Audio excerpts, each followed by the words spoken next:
Hey guys, this is my review on the Steam Deck LCD 256GB. I just got this console a couple of days ago through Valve themselves. Paid 350 British pounds. It's arrived really quickly and I'm very happy with what it's done so far. I've been using it constantly for the past 3 days. Taught myself about the main features and stuff. The first factor I'd like to talk about is the battery life. I get that I'm not in a game, but I'm at 33% and it says 2 hour 22 battery life. I would like to give today as an example. I have used this non-stop today from, well, I'd say about 6 hours. And with a day's use, it's only at 33%.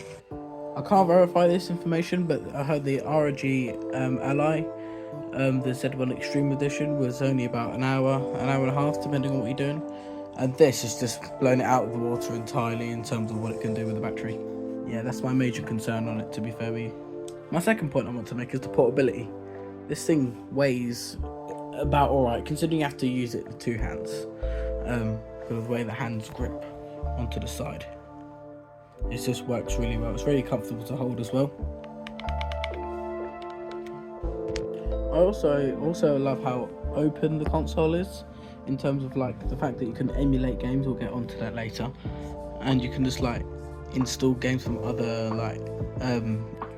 The next point I want to quickly mention before we go into some gameplay is just the way the controls work.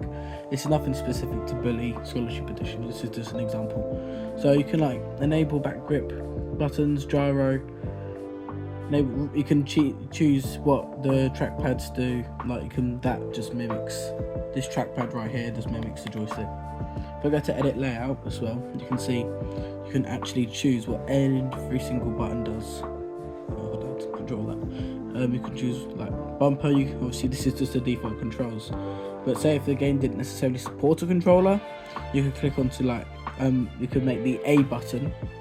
This is the Xbox layout, Y, B, A, X.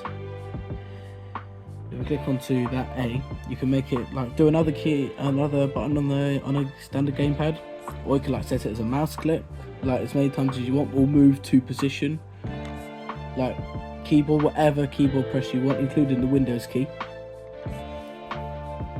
You got the keyboard commands, so you can either arrow keys, play, stop, next.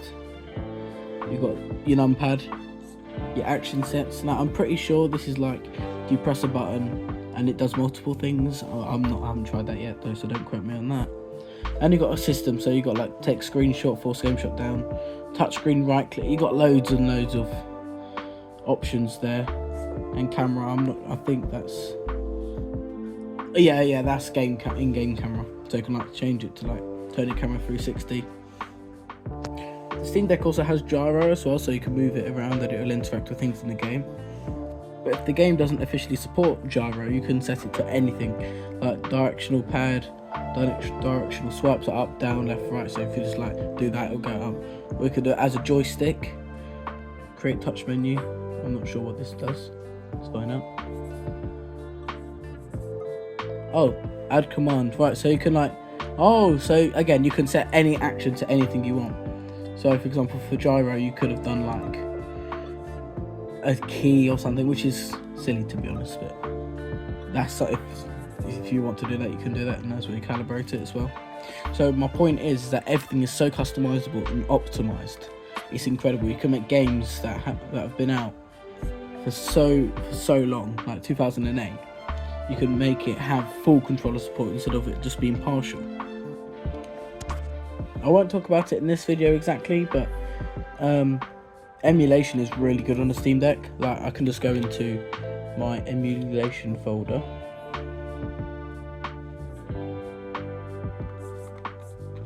and I haven't got a big collection at the moment, but I've got PSP games, and it just loads straight in without hacks. This isn't official by Steam. I have to make you aware of that.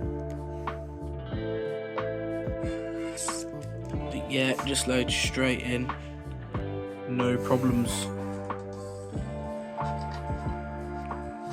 In terms of game performance, I'd say it's good for what this is.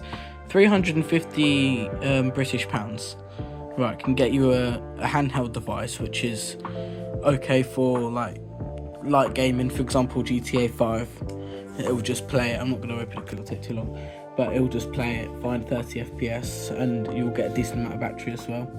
Because if I go to options, you can wrong options. If I go to options, you can customize every single bit you want. Like, you can disable the frame limit, you can allow tearing, half rate shading, so you can make it as battery, if that makes sense. You can make it as light on the battery as you want. And the TDP limit, and what that means is you can like change the wattage that's going to the parts of the like the CPU and GPU. I'm pretty sure that's what it means. So that's how much power is going into them. So default is 15 watts. So if I turn that off, it would be 15 watts. But if I turn that on, you can change it for like games that like don't need a lot of watts. You can like turn that down.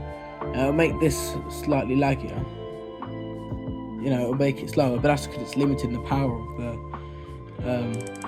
the processor by 5 times in terms of power going into it. But I have it on 15 for the main interface. I'm going to go into a game, I'll turn it down until the FPS starts dropping.